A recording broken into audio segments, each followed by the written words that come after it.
오늘 우리가 이제 하나님을 만나는 방법에 대해서 살펴보도록 하겠습니다. 어쩌면 이 문제가 해결이 되면 다른 질병의 문제도 해결되리라고 생각을 합니다. 우리나라 역대 대통령이 있습니다. 여러분은 누굴 좋아하세요? 좋아할 사람 한 사람도 없어요? 대통령만 하면은 감옥에 가니까 별로 좋아하는 사람 없죠? 그런데 이 대통령마다 통치 스타일이 있어요. 그래서 이승만, 박정희, 전두환 이분들의 통치 스타일.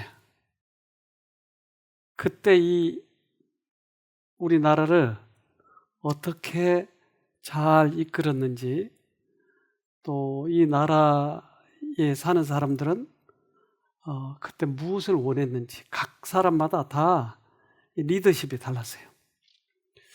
여러분들은 누굴 존경합니까? 그런데 우리나라의 그 통치 스타일이 있고 원칙이 있는데, 하늘 왕국의 통치 스타일도 있어요. 하늘 왕국에서는 무엇을 중요하게 생각할까요? 그리스도께서는 이 세상에 오셔서 건설하시고자 하신 위대한 영적 세계, 곧 의의 왕국의 머리로서 이 세상에 서 계셨었다. 그의 교훈은 이 왕국을 다스리는 고상하고 성결한 원칙을 천명하셨다. 그리스도께서는 공의와 자비와 사랑이 여호와의 왕국에서의 지배하는 세력임을 보여주셨다. 근데 그리스도의 왕국은 우리가 생각한 것과 달라요. 그래서 많은 사람들은 세상 왕국과 그리스도의 왕국이 같은 걸로 생각해서 이 로마에서 치하에서 벗어나게 해줄 아주 강력한 왕이 올 걸로 생각했는데, 그리스도의 왕국은 공의와 자비와 사랑, 이것이 원칙이었대요. 그래서 우리는 그리스도를 믿으면 이 왕국의 원칙을 잘 생각해 봐야 돼요. 나를 자랑하고 폼재고 남을 압제하고 하는 왕국이 아니고 공의와 자비와 사랑이래요. 그래서 지금은 보이지 않지만 공기가 있어요. 보이지 않지만 왕국이 있는 것이에요. 근데 이 보이지 않는 왕국을 무시해버리면 나는 이 세상에서만 살고 끝나버린 거예요. 뉴턴은 사과가 떨어진 걸 보고 만유인력이 있는 것을 발견하게 됐어요. 이건 위대한 발견이죠.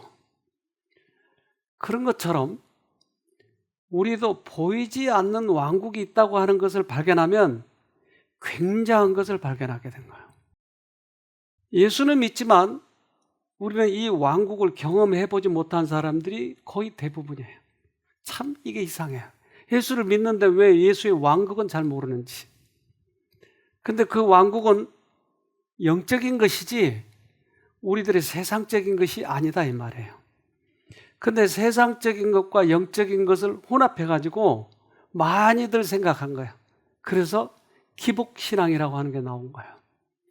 그래서 예수 잘 믿으면 돈을 많이 벌고, 예수 잘 믿으면 폼재고, 이것이 마치 영적 왕국인 것처럼 착각한 경우가 많이 있어요. 빛의 천사들은 영혼의 주위에 하늘의 분위기를 조성하고 우리를 보이지 않는 영적 세계와 영원한 하나님께로 이끌어 올린다. 우리는 천사들의 모습을 육안으로는 볼 수 없으며 다만 영안으로서 하늘의 사물을 분별할 수 있다. 영적인 귀로서만 하늘 음성의 조화를 들을 수 있다. 그래서 우리들의 주위에는 천사들이 있는 거예요. 근데 우리들을 이 영적 왕국으로 데려가고 싶은데, 하나님은 온 우주는 자유의지라고 하는 아주 중요한 권리가 있어요. 그래서 사단이나 하나님이 절대 강제로 하지 않는다고 하는 거예요. 자유의지. 이것이 우리가 가지고 있는 최고의 권리예요. 그러니까 이 자유의지를 잘 사용하면 우리는 영적 왕국을 맛볼 수 있어요. 그래서 우리들의 마음 안에 있는 이 왕국이에요.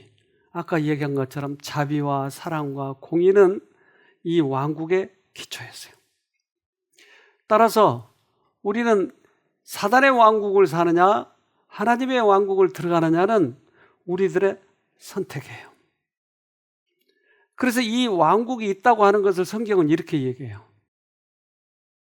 골로새서 1장 13절 그가 우리를 흑암의 권세에서 건져내사 그의 사랑의 아들의 나라로 옮기셨으니. 그래서 나라가 달라요. 흑암의 왕국이 있고 사랑의 나라가 있어요. 그래서 흑암의 왕국에서 사랑의 왕국으로 넘어가려면 어떻게 넘어가야 되는가? 이게 하늘나라를 맛을 보는 것이에요. 이게 즉 하늘나라에 실제적으로 들어가는 것을 의미하는 것이에요. 이것을 영적 왕국이라고 하는데 이 영적 왕국을 경험한 사람만이 주님이 오실 때 영광의 왕국을 맛을 보아요. 근데 이 영적 왕국을 맛보지 못하고 바로 예수님이 재림하실 때 내가 그 나라 가기는 불가능해요. 그래서 반드시 이 영적 왕국을 경험해야 되는데 이 왕국은 우리 마음 안에 있다 하는 거예요. 그래서 예수님이 그 제자들에게 말씀하실 때 여기 있다 저기 있다고도 못하리니 천국은 너희 안에 있느니라 라고 얘기했어요.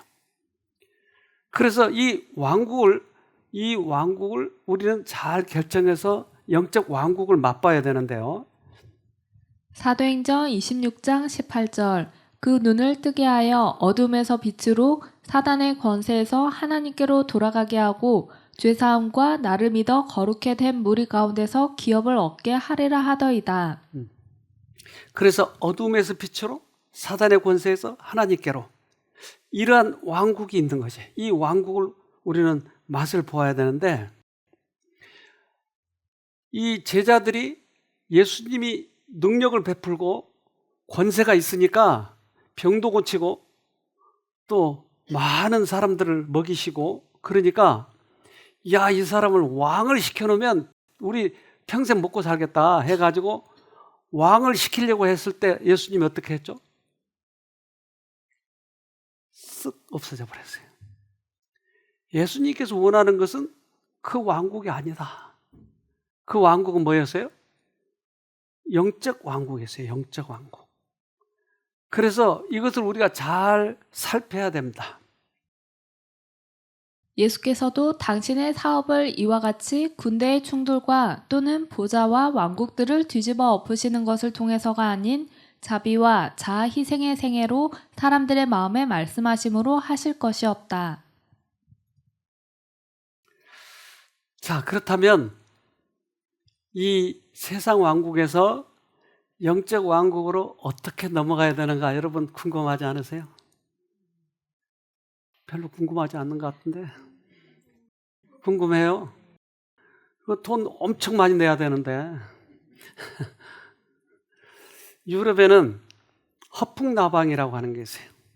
근데 이 허풍나방이 수컷이 암컷과 교미하려면 암컷을 찾아와야 되는데 어떻게 찾아오는지를 좀 봅시다. 유럽 허풍나방 암컷은 뾰족한 복부 끝부분을 이용해 페로몬을 퍼뜨립니다. 더듬이가 유난히 발달한 수컷은 10km 밖에서도 이 냄새를 맡을 수 있습니다. 그 비결은 더듬이에 나 있는 2만 개의 감각세포 덕분입니다. 여기에 단 한 개의 냄새 입자만 걸려도 수컷은 암컷을 찾을 수가 있습니다. 더듬이에 난 선모로 공기를 훑어가며 녀석이 암컷을 찾아갑니다. 암컷을 발견한 수컷은 구애의 의미로 자신의 페로몬을 퍼뜨립니다.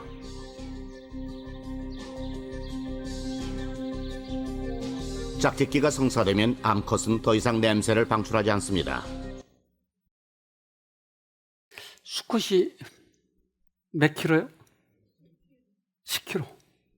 10킬로. 10킬로 여기에서 저기 벨레 거기까지 냄새를 맡는 거예요. 근데 어떻게 냄새를 맡았다고요? 이게 더듬이, 이게 2만 개의 감각세포가 있대요. 입자 하나만 걸려도 찾아가는 거예요. 그러니까 간절히 암컷을 만나고 싶으니까 이게 2만 개를 가지고 찾아가는 거예요. 간절히 원하면 찾아가네요. 간절히 원하면 예수님을 만날 수가 있네요. 이것이 첫째 조건이에요. 이게. 마태복음 5장 3절 심령이 가난한 자는 복이 있나니 천국이 저희 것이미요. 그러니까 마음이 가난한 거예요. 마음이 가난하다고 하는 것은 갈급한 마음에, 돈이 많아도 갈급한 마음이 있고 권세를 가져서도 갈급한 마음이 있는 거예요. 이 갈급한 마음이 왜 있는지 몰라요. 세상에 다 풍족한데 왜 갈급함이 있는지 몰라요. 이것은 내 마음에 영적 왕국을 가고 싶다고 하는 하나의 표현이었어요. 예수님이 성령께서 우리를 만나시면 나타난 증상의 첫 번째가 이 평안함과 갈급함이에요. 그래서 세상 왕국에서 하늘 왕국으로 넘어갈 때 가장 먼저 내 마음에 나타나는 증상은 뭐라고요? 갈급함이에요. 즉, 내가 가지고 있는 것 외에 무엇인가 필요를 느끼는 거예요. 필요를 느껴질 때 이것이 예수님이 나에게 오라고 하는 사인이에요, 이게. 필요를 느끼고 우리의 궁핍과 죄를 인정하는 것이 하나님께서 우리를 받으실 수 있는 첫째 조건이다. 그러니까 그 왕국으로 넘어가는 데 있어 첫째 조건은 필요를 느끼는 거예요. 갈급함이에요. 제가 군대 있을 때 그 중대장이 다른 부대에 있는 장교인데 우리 부대에 정근이 왔는데 그 사람이 자기가 과거에 있었던 부대에 대해서 얘기하는데 그는 HID라고 하는 북파공작원, 그러니까 이 남한에서 북한으로 간첩들을 보내잖아요. 북한에서 남한으로만 온 게 아니고 남한에서도 북한으로 보내는 거예요. 그 사병들을 HID 그 부대라고 그래요. 지금도 이제 그 남은 사람들이 이 얘기를 간증을 하는데 북한에 가서 이제 살아남으려면 엄청 인내력이 있어야 되고 훈련도 많이 받아야 돼요. 근데 마지막 훈련이 뭐냐면 산 꼭대기에 이제 이 한 산을 정해서 그 산을 지도에다 표시를 해주는 거예요. 그러니까 너는 여기까지 몇 월 며칠 몇 시까지 와야 된다. 안 오면 이제 우리는 떠나버린다. 그럼 이제 산에서 굶어 죽어야 되는 거예요. 그리고는 지도 한 장, 그리고 대검 칼 하나 주고는 비행기로 떨어뜨려, 아무 데나. 그리고 그 지도 있는 그 표시된 데까지 찾아와야 돼요. 근데 그 찾아오려면 대략 한 달 가까이 걸린다는 거예요. 칼 안 주라고 지도만 주는 거예요. 그럼 한 달을 어떻게 해야 돼요, 그러면? 먹고 살아야 돼. 어디서? 뭘 먹고? 그러니까 토끼도 잡아먹고 쥐도 잡아먹고. 근데 그게 흔하겠어요, 어디? 찾기가 쉽겠어요? 그러니까 너무 배가 고픈 거야. 그런데 그 표시내 해놓은 그 산 꼭대기에서 30일 즈음에서 밥을 한대요. 그러면 10km 밖에서 밥 냄새를 맡고 그렇게 사람들이 쫓아온대요. 그게 제일 고된 훈련이었대요. 아니 10km 밖에서 밥 냄새 맡을 수 있어요? 근데 왜 맡아요? 배고프니까. 배고프니까 냄새를 맡는 거예요. 배고프니까 하나님 냄새를 맡을 수 있는 거예요. 나는 이 세상에서 해결할 수 없어. 나는 너무나 짐이 커. 뭔가 여기서 좀 빠져나가고 싶어. 그런 배고픔이 있으면 그 냄새를 딱 맡는 거예요. 그래서 예수님께서는 이런 사람들을 만나주시는 거예요.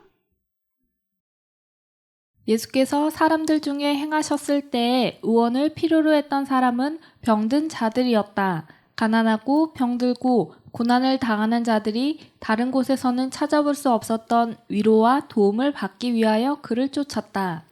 그 방법으로 예수님을 만났네요. 이 세상에서는 해결이 안 돼.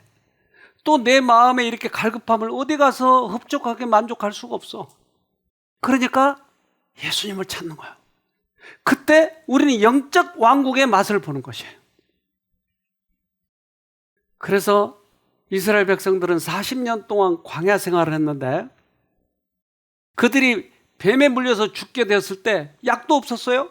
병원도 없었어요. 어떻게 했어요 그때? 그들이 하는 일이라고 뭐였어요? 노뱀을 쳐다보라고 한 것이었어요. 노뱀이 그들의 치료제였어요. 그러면 어떤 사람이 쳐다봤겠어요? 아니 이해가 돼요 이게? 약을 발라주거나 무슨 주사를 놔주거나 해야지 이거 쳐다본다고 낫겠냐고요. 이치적으로 이해가 안 되잖아요. 근데 어떤 사람이 쳐다보겠어요? 세상에 방법이 없으니까. 그래서 세상의 과학은 수술하고 찢고 약을 주고 하지만 그보다 훨씬 최고의 과학, 하늘의 과학은 쳐다보라고 하는 거예요. 쳐다보는 사람은 다른 방법이 없으니까 갈급한 사람들이 쳐다보는 것이었어요. 그러면 우리는 어떻게 구원을 받을 수 있는가? 모세가 광야에서 뱀을 든 것 같이 인자도 들린 바 되었으니 뱀에게 속고 물린 자마다 쳐다보며 살 수 있다. 그래서 큰 의미가 있는데 뱀에게 물리면 속절없이 죽어가는 거예요. 우리는 사단, 즉 뱀에게 우리가 물렸는데 물리면 나는 걸어가고 싶은데 뱀에 물렸기 때문에 이게 안 되는 거예요. 피가 응고가 돼버린 거예요. 그러니까 죽어가는 거예요. 나는 잘 걸어가고 나는 잘 먹고 싶은데 우리들의 소원대로 안 되는 거예요. 이 개미 사회에 연구하는 사람이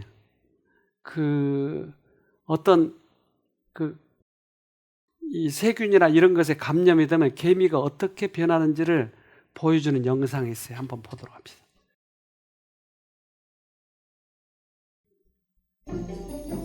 새의 배설물에는 소화가 덜 된 곤충 같은 영양가 있는 것들이 많기 때문이다. 하지만 그 안에는 개미의 엉덩이를 빨갛게 물들이는 머메코네마 네오트로피쿰 선충의 알이 들어있기도 하다.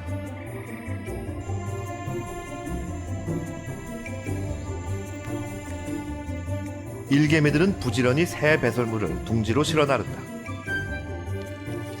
배설물과 함께 기생충의 알은 개미 유충들의 먹이가 된다. 개미 유충이 자라 번데기가 되는 동안 수컷과 암컷 선충은 개미의 배로 이동한다.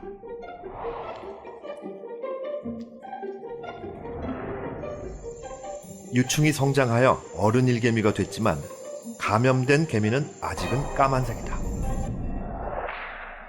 짝짓기 후 수컷은 분해되어 사라지지만 암컷은 알을 낳아 개미의 복부를 선충의 알로 가득 채운다. 엉덩이 색이 변하는 건 바로 이때부터다. 기생충 알들이 성장함에 따라 개미의 뱃속은 호박색 기생충 알로 가득 차게 된다.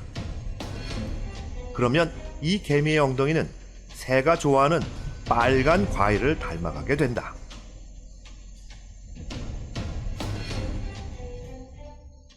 resembling fruit, essentially. 이러한 모습과 행동은 개미들을 마치 과일처럼 보이게 만들어서 새들의 관심을 끌게 합니다. So these are the basic 이러한 현상은 바로 기생충이 밀린 개미에게 미치는 영향입니다. this time. 이렇게 해서 머메코네마 네오트로피쿰은 다시 세계로 돌아가고 그들의 한살이는 완성된다. 물론 기생충에게 감염되었다고 해서 모든 빨간 개미가 다 새에게 먹히게 되는 건 아니다. 빨간 과일 천지인 이곳에서 새의 눈에 드는 건 아주 운이 좋아야 가능한 일일 테니까. 용이 주도한 머메코네마 네오트로피쿰은 그래서 또 다른 숙주 조정을 준비했다. 새의 눈에 잘 띄도록 개미 엉덩이를 높이 쳐드는 일이다. 기가 막히죠. 기생충에 감염이 되면 나는 엉덩이를 내리고 싶은데 나도 모르게 엉덩이를 들고 있는 거. 웃기잖아요? 되게 웃기죠?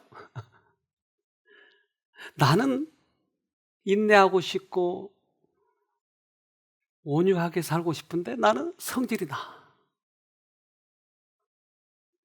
나는 참고 싶고 사람들에게 잘하고 싶은데 사람들을 비난을 해. 나도 모르는 사이에 엉덩이를 들고 있는 거예요. 누가 조정을 해? 사단이 조정하고 있는 거예요, 나를. 그런데 나는 정상적으로 잘 살고 있다고 생각하면 나는 계속 사단의 종이 돼가고 있는 거예요. 근데 이것을 깨닫는다고 하는 것은 참 기가 막히는 은혜예요. 죄가 도덕적 지각을 둔하게 하는 때에 그 악행하는 자는 자기의 품성의 결점을 분별치 못할 뿐만 아니라 그가 범한 죄의 흉악함을 깨닫지도 못하나니 악행하는 자가 죄를 깨닫게 하는 성신의 능력에 복종하지 아니하면 그가 아직도 자기 죄에 대하여 눈먼 가운데 머물러 있는 것이다. 그래서 종종 우리들의 마음에 성령께서 말씀하셔요. 그런데 이 말씀을 무시해버리면 나는 계속 죄 가운데 살아가는 거죠. 나는 계속 엉덩이 들고 살아가는 거죠. 나는 내 자신을 모르는 거예요. 그러니까 이 죄라고 하는 것은 대단한 능력을 가지고 있는 거예요. 우리 인류 전체를 다 속여버렸으니까. 그렇게 사는 것이 정상인 것처럼 살아가는 것이. 우리는 세상 왕국에 살면서 그렇게 살아가는 것이 정상인 것처럼 착각하면서 평생 살아가다가 죽는 것이. 이건 대단한 능력을 가진 것이 사단은. 그들 자신의 감정과 생각을 따르도록 이끌고 있다. 이것은 진리와 순결이 비난을 받도록 하고자 사단이 고안해낸 가장 성공적인 것 중에 하나이다. 와, 그러네요. 그래서 그 기생충이 내 마음을 지배해서 내 생각을 지배해서 엉덩이를 나도 모르게 들게 하고 있다고 하는 것이 정상인 것처럼 생각한 이것이 최고의 속임수다. 사단은. 그런데 이것을 깨닫게 해줄 수 있는 방법이 없더라 이 말이에요. 그런데 하나님께서 특별히 우리들에게 그것을 깨닫게 해줄 수 있는 방법을 하나님께서 고안해 내셨는데 그것은 뭐냐? 내가 죄와 싸워서 졌기 때문에 우리 하와 할머니가 죄를 지어서 선악과를 먹어서 졌기 때문에 우리 모두 인류가 그렇게 돼버렸단 말이에요. 그렇다면 누군가가 죄값을 받고 죽은 다음에 죽음 대가로 이 죄를 미워하는 마음을 넣어주면 그것으로 인해서 반짝 정신이 들 수 있다 이 말이지. 아, 내가 속아 있었구나. 내가 나도 모르게 엉덩이 들고 있었네. 이걸 깨닫게 해줄 수 있는 방법은 그 죄값으로 누군가가 죽은 거예요. 그것이 원복음이라고 그래요. 즉 사단과 우리 사이에 이제까지는 서로 좋아하는 관계였는데 이제 죄를 싫어하는 마음을 우리에게 넣어준다고 하는 것이, 이것이 원복음이에요. 우리가 사단의 속박을 끊을 수 있는 것은 기적이 아닌가? 사단에 대한 적대감은 사람의 마음의 본성이 아니오 하나님의 은혜로 말미암아 주입된 것이다. 완고하고 억센 의지의 지배를 받던 자가 해방을 얻고 하나님의 거룩한 능력의 이끄심에 전심으로 복종할 때 기적이 이루어지는 것이다. 자, 그래서 그렇게 우리들이 기생충 알에 의해서 감염이 되어 있는데 하나님께서 우리들에게 기적을 베풀어 주셔서 정신이 바짝 나게 해준 거예요. 그것은 성령께서 내 마음에 깨닫게 해주시는 거예요. 그러면 그쪽을 선택하면 나는 여기서 빠져나가는 거예요. 즉 세상 왕국에서 영적 왕국으로 들어갈 수 있는 것이에요. 그래서 그 능력을 체험하는 것, 이 하나님께서 우리를 이끄셨을 때 이 이끄시면 내가 반응을 하면 나는 거기에 넘어갈 수 있는 것이에요. 이건 영적인 문제예요. 그래서 우리가 예수님을 계속 쳐다보고 예수님의 말씀에, 예수님의 성품에 대해서 쳐다보면 서서히 이끌어져 가서 우리와 하나님과의 관계가 시작이 되는 것이에요. 사람이 하나님을 찾아가서 나의 영혼아 잠잠히 하나님만 바라라. 대저 나의 소망이 저로 쫓아나는도다고 간절한 마음으로 말하게 될 때 하늘의 요소와 인간의 요소가 합해진다. 깨닫게 되면 이제 우리가 할 일은 뭐예요? 쳐다보고 하나님 쪽을 선택하는 거예요. 반응하는 거예요. 우리가 선한 일을 할 수 있는 것이 아니고 우리가 스스로 구원 얻을 수 있는 것이 아니고 우리가 할 수 있는 유일한 것은 나에게 말씀하실 때 반응하는 거예요. 반짝 반응하는 거예요. 하나님 쪽을 선택하는 것이에요. 우리 영상 하나 봅시다.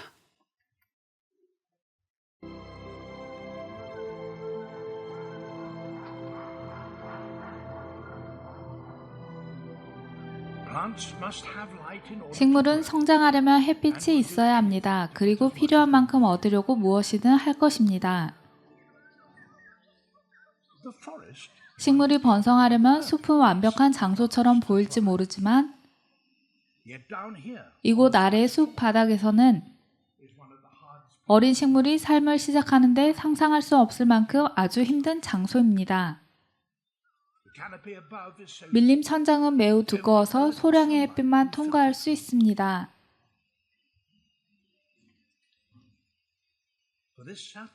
이 어린 나무에게 햇빛이 없으면 죽습니다.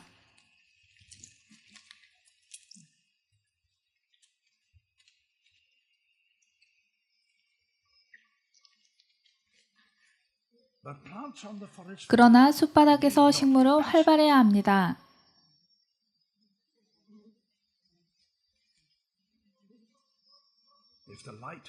햇빛이 오지 않으면 햇빛에게 갈 수 있습니다.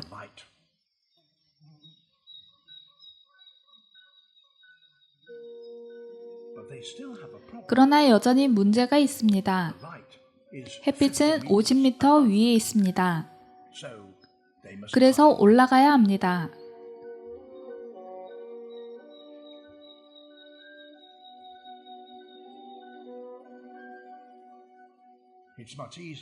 다른 식물을 발판으로 삼으면 더 쉽습니다.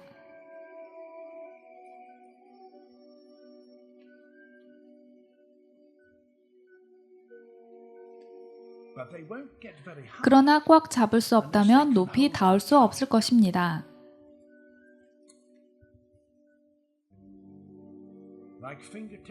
잡을 곳을 찾는 손가락 끝처럼 이 담쟁이 덩굴의 접착성 흙바는 나무 껍질을 잡습니다. 나무에 들러붙는 대신에 날카로운 갈고리로 기어오르기도 합니다.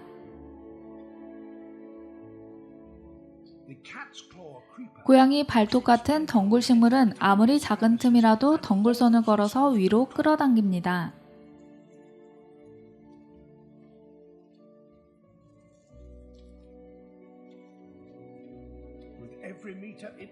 (1m) 오를 때마다 햇빛이 더 강렬해지면서 성장의 동력이 됩니다.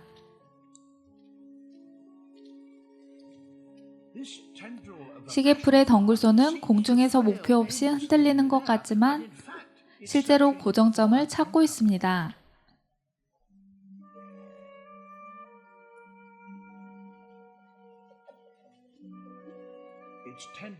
덩굴소는 그 자체를 똘똘 감아서 지지물 쪽으로 식물을 당깁니다.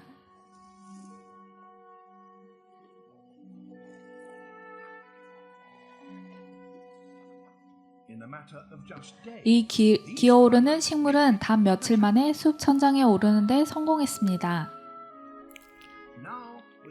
이제 햇빛을 많이 공급함으로 이 식물은 꽃 피울 수 있습니다. 아, 간절하네요. 그래서 나무를 타고 기어오르고 하면서 햇빛이 점점 많이 오니까 나중에 꽃을 피울 수가 있네요. 얘들은 왜 이렇게 기어올라요? 햇빛을 찾아서. 우리는 왜 기어올라요? 예수님을 찾아서. 우리들의 선택은 그래서 참 중요해요. 그래서 천연계처럼 우리도 계속 햇빛을 보고 기어오르게 되면 우리들이 점점 햇빛을 많이 받으니까 달라지기 시작하는 거예요. 천연계에서와 마찬가지로 영적 세계에도 동일한 법칙이 행해진다. 흑암 가운데 거하는 자는 결국 시력을 잃게 될 것이다. 그는 한밤의 흑암보다 더욱 짙은 흑암에 갇히게 된다. 그리하여 가장 밝은 대낮도 그에게는 아무런 빛을 가져다 줄 수 없다. 그래서 영적 햇빛을 보지 못하면 우리는 소경이 돼버린 거예요. 그래서 영적인 것을 전혀 못 보고 살면서도 교회를 잘 다니니까 나는 영적인 사람이라고 착각을 하고 살아가는 거죠. 한 소경이 있었는데 이 소경은 예수님이 병을 고친다고 하는 소문을 듣고 그 예수가 오기를 기다렸어요.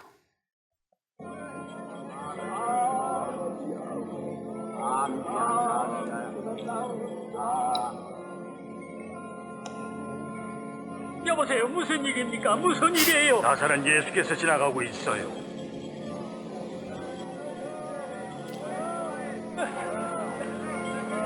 예수님! 예수님! 다윗의 자손이신 예수님, 저에게 자비를 베푸소서.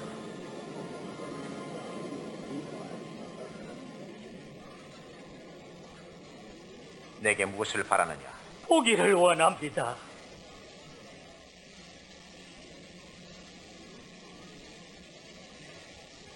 그럼 보아라. 네 믿음이 너를 낫게 했느니라. 보인다. 내 눈이 보여. 볼 수 있습니다. 이 사람은 세상에서 해결할 수 없는 소경이에요. 그런데 누군가가 능력자가 자기의 눈을 보게 해줬어요. 그렇다면 이 사람의 영적 눈은 무엇을 보았을까요? 볼 수 없는 부분을 이 세상 왕국에서는 못 보는 거예요. 그러니까 누군가가 와서 나를 눈을 뜨게 해줬어요. 그러면 나는 지금 세상 왕국에 살지만 이 사람 눈은, 영적인 눈은 영적 왕국을 본 거예요. 이것을 보도록 하기 위해서 예수님은 이 땅에 오셨어요. 우리들이 갈급한 마음으로 예수님을 찾아갈 때, 예수님을 만났을 때 이 세상 왕국의 룰로는 도저히 해결할 수 없는 문제가 어떨 때는 해결이 되는 거예요.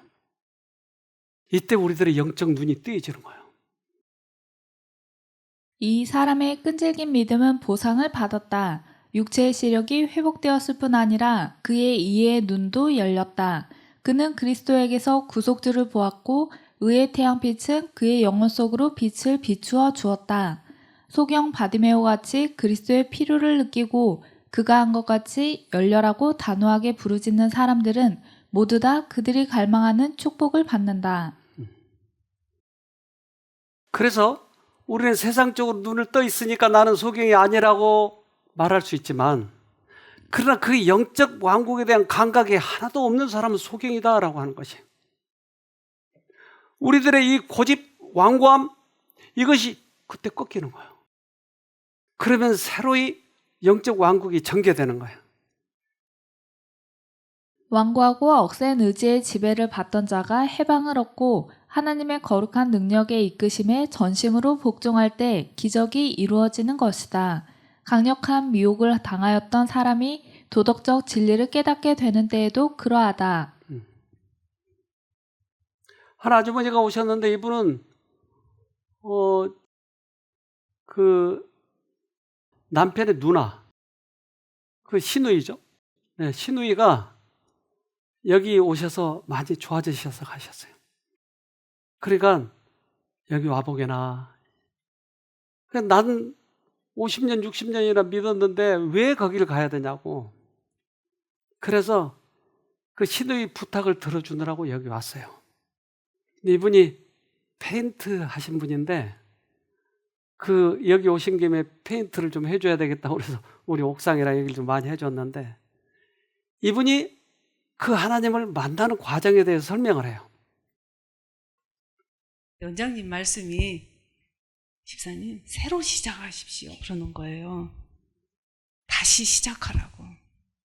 반만 알고 있던 거 그거 그냥 잊어버리고 다시 시작하라고 해서 제가 진짜 간절한 마음으로 기도하면서 아침마다 저희 남편하고 통화합니다. 통화하면서 내가 감명받았던 거 들었던 거 성경절 다 이야기해주고 그렇게 하면서 이제 하는데 오늘 우리 막내딸이 전화가 왔어요. 그래서 예전부터 자기 친구가 한번 여기 왔다 갔는데 음식이 되게 맛있더라? 그랬는가 봐요. 그래서 너무너무 맛있었대요. 엄마 자꾸 음식이 맛있다고 하는데 음식 맛있게 나와? 그래. 그래서 되게 맛있어. 그랬는데 근데 나도 항상 거기가 가고 싶어 그래요. 이런 이야기를 하면서 그 한주리 사모님 간증을 한번 봐봐라 그랬더니 그걸 보고 1시간 후인가 2시간 후인가 다시 연락이 온 거예요. 연락이 와서 울먹울먹 하면서 엄마 나 너무 많이 울었어 그러는 거예요. 그래서 다 들었어 그래. 그래서 그러면서 정말 자기 반성 많이 했다고 그러면서 나도 해보고 싶어 그래요. 그래 같이 하자. 엄마도 40년 가까이 예수님을 믿는다고 여태 믿었는데 인제 배우러 여기 왔다. 그래 그러면 새로 시작하자. 근데 제가 저희 남편하고 저하고 우리는 꼭 하늘나라 갈 줄 알았어요. 그냥 이렇게 쭉 하면 그냥 이렇게 교회 다니면 구원 받는 줄 알았어요. 근데 하나님 제가 한번 순종해 보랍니다. 하나님께서 저보다 저를 더 잘 아시잖아요. 저 도와주세요. 제가 그렇게 하나님께 기도를 했어요. 그렇게 하면서 이제 저도 여러분하고 같이 잘 하고 집에 가서도 현실 속에서 정말 잊지 않고 예수님 부르면서 여러분과 같이 하늘에서 배웠으면 하는 그런 마음입니다. 그래서 요즘에 이 채널을 20일 이걸 찾아가지고 얼마나 열심히 공부하는지 몰라요. 그래서 남편도 나중에 왔어요. 남편이 와서도 똑같은 말을 하고 왔어요. 나는 내가 다 된 건 줄 알았다. 그런데 그 영적 왕국 그것을 경험하지 못했다. 이렇게 얘기하더라고요. 그리스도께서는 하나님의 사랑을 세상 사람들에게 나타내셔서 모든 인간의 심령을 당신에게로 이끄시기 위하여 오셨다. 주님께서는 내가 땅에서 들리면 모든 사람을 내게로 이끌겠노라고 말씀하셨다. 구원을 향한 첫 단계는 그리스도의 사랑에 이끄심의 반응을 보이는 것이다. 네. 하나님이 나를 이끄실 때 거기에 반응을 보이는 것이 우리의 전부예요. 우리가 착한 일을 해서 하늘 가려고 하면 실패를 하는 거예요. 율법을 지켜서 구원 얻으려고 그러면 실패하는 거예요. 근데 하나님이 나에게 말씀하셨을 때 그 말씀에 내가 반응을 하면 구원이 시작이 되는 거예요. 영적 왕국이 시작이 되는 거예요. 그래서 예수님이 이 땅에 오셔서 소경도 만나시고 혈루병 환자도 만나셨어요. 그 혈루병 환자를 만나셨을 때 이렇습니다. 마태복음 14장 35절로 36절. 그곳 사람들이 예수신 줄을 알고 그 근방에 두루 통제하여 모든 병자들을 예수께 데리고 와서 다만 예수의 옷가에라도 손을 대게 하시기를 간구하니 손을 대는 자는 다 나음을 얻으니라. 자, 손을 댄 자는 다 나음을 입었어요. 그런데 그 손을 댄다고 하는 것은 한두 사람이 손을 댔겠어요? 예수님이 지나갈 때 밀지 마, 밀지 마. 아유, 그 예수님 손 대지 마. 어떤 사람은 그랬을 거고. 제자들도 예수님 이쪽으로 오세요. 손을 댔을 거고. 근데 손을 댄다는 말은 무슨 말이죠, 그럼? 이분이 나를 낳을 수 있는 분이라고 하는 것만 믿어도 실제적으로 병이 나은 거예요. 그렇다면 지금도 예수님이 살아계실까요? 그럼요. 그러니까 우리들의 마음속에는 어떤 마음을 가지고 있는지 모르지만 예수님은 내 믿음이 너를 구원하였느니라고 이야기한 것은 그 진실한 마음이었다고 하는 것이에요. 12년 동안 병중에 있던 불쌍하고 괴로워하는 여인이 간절한 필요를 느끼고 주님의 옷자락을 만졌을 때 그 여인은 치유의 능력을 느낄 수 있었다. 그러니까 그 간절한 마음이 있었느냐는 거죠. 즉 성령께서 얘기했을 때 그래 내가 예수님 만나면 나을 것이다 라고 하는 간절한 마음을 가지고 찾아왔느냐 아니냐는 거예요. 그러니까 영혼의 싸움에는 정직함이 최고예요. 영혼의 싸움에는 모든 일에 정직한 것이 필수적이다. 정직하지 않으면 이 경험을 못하는 거예요. 형식적으로 신앙을 하는 것, 이 경험을 못하는 거예요. 그래서 정말 만나고 싶을 때 정직하게 예수님께 접근하면 모든 사람들이 다 이 경험을 하게 되는 것이에요. 우리 여기 가까이 계시는 그 황 집사님 조카라는 사람이 25살인가 그렇게 돼서요. 근데 이 사람은 온 몸이 아토피였어요. 예수님을 믿지 않았어요. 그래서 그에게 오라고 여러 번 했는데 어느 날 정말로 왔어요. 이 사람은 물리치료사예요. 물리치료사가 자기가 아토피인데 온몸이 아토피인데 어떻게 물리치료를 하겠어요? 그래서 과거의 모습을 자기가 찍었어요. 온몸이 아토피예요. 이는 여기 와서 하나님을 그동안 믿지 않았기 때문에 하나님을 만난다고 하는 것, 하나님을 부른다고 하는 것은 생소한 것이에요. 그러나 너무나 급하고 이것밖에 길이 없기 때문에. 왜? 다른 거 다 해봤어요. 스테로이드 먹고 한약도 먹고 별의별 다 해봤는데 안 낫는 거예요. 온몸이. 특별히 그 습한 부분, 몸의 습한 부분이 저게 많이 난 거예요. 이 사람 얘기 좀 들어봅시다. 자, 이 시간에 제가 힘들었던 시절에 손이랑 뭐 얼굴 사진을 같이 공유하고 싶어서 사진을 준비했습니다. 네, 이때는 이렇게 손이 세 손가락이 이렇게 구부릴 수가 없어요. 이때 이렇게 쫙 계속 피면서 다니고 엄지랑 검지로만 이렇게 3주 4주를 살았고 씻을 때 너무 따가웠고 손목하고 팔에도 있었고 몸에 곰팡이가 낀 느낌? 그래서 제 몸을 보면 또 제가 또 소름 돋고 이때가 진물이 제일 심했어서 이때다 하고 또 찍었는데 양치하다가 갑자기 진물이 뚝뚝 떨어지고 저게 다 진물이에요. 하루 동안 나온. 그때 하나님을 알았더라면 좋았을 텐데 싶기도 하고 목엔 없었는데 한약 먹고 나서 목도 생기고 그러다가 이제 한약을 멈추고 대학병원 가서 또 다른 연고랑 면역 억제제 그걸 또 받고 그거를 한 10일 정도 먹고 조금 그래도 많이 일시적으로 낮춘 거죠. 면역 억제제니까. 그래서 다행히 쉼터를 오게 됐는데 이때 들어왔을 때 자존감도 엄청 낮았고 잘 지낼 수 있을까 그런 걱정도 많이 했는데 여기 뭐 원장님, 사모님, 봉사자분들, 참가자분들 다들 웃으시면서 너무 잘해주셔갖고 그래서 희망도 생겼고 그래서 약도 확 끊었어요. 면역 억제제랑 연고랑 그렇게 한 4, 5일? 한 일주일 만에 엄청 좋아졌거든요. 다들 아실 거예요. 막. 근데 한 날마다 막 다들 막 피부 좋아졌다 하시고 저는 지금 또 싸우고 있지만 앞으로도 신경을 안 쓰고 뭐 거울을 안 보거나 하나님 바라보고 하나님께 의지하고 더 좋아질 거라는 그런 믿음으로 앞으로도 계속 살려고 합니다. 이제 차라리 이 아토피가 온 게 잘 됐다 싶기도 하거든요.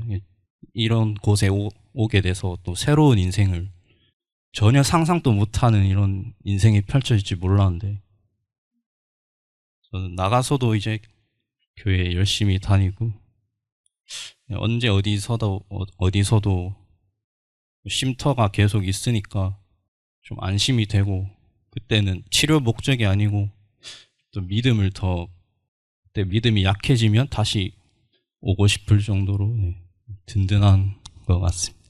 감사합니다. 교회 안 다니는 사람도 하나님이 말씀하세요? 그러네요. 그래서 그가 하나님이 계시구나. 이것을 발견한 거예요. 처음 왔을 때의 모습을 찍었는데 나중 나갈 때 모습이에요. 그가 심할 때의 모습이에요. 깨끗해졌을 때 모습이에요. 어떻게 이렇게 될 수 있죠? 하나님을 만나면. 그래서 그에게 양심에 말씀하셔요.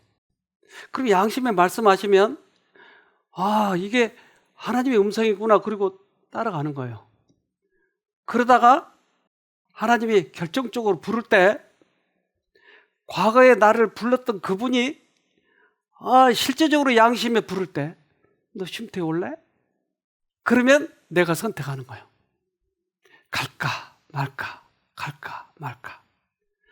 그런데 이 사람이 과거에 하나님이 불렀을 때 그 음성대로 따라갔는데 실제적으로 행동으로 옮길 때 쉼터 갈 기회가 있었을 때 딱 선택을 하면 하나님이 이미 알았어. 이 사람 왜? 옛날부터 불렀으니까. 그때 역사가 일어나는 거예요. 즉 하나님의 나를 부를 때 내가 반응하고 손을 내밀 때 하나님과 우리 사이에 관계가 시작이 되는 거예요. 그런데 아무리 불러도 내가 손을 내밀지 않으면 갈 수가 없어요. 이것을 합력이라고 그래요. 하나님과 우리 사이에 합력이 되는 거예요. 로마서 8장 28절 우리가 알거니와 하나님을 사랑하는 자 곧 그 뜻대로 부르심을 입은 자들에게는 모든 것이 합력하여 선을 이루느니라. 그러네요. 합력이라고 그러네요. 그러니까 하나님만 우리를 이끌어서 우리를 구원할 수 있는 것이 아니고 하나님이 부를 때 내가 반응을 해야 된다고 하는 거예요. 내가 믿음으로 붙잡아야 된다고 하는 거예요. 그때 우리는 구원을 이루는 것이에요. 이번 기회 우리에게 좋은 기회입니다. 하나님을 만날 수 있는 병뿐만 아니고 우리는 구원을 얻을 수 있어요. 꼭 승리하기를 바랍니다.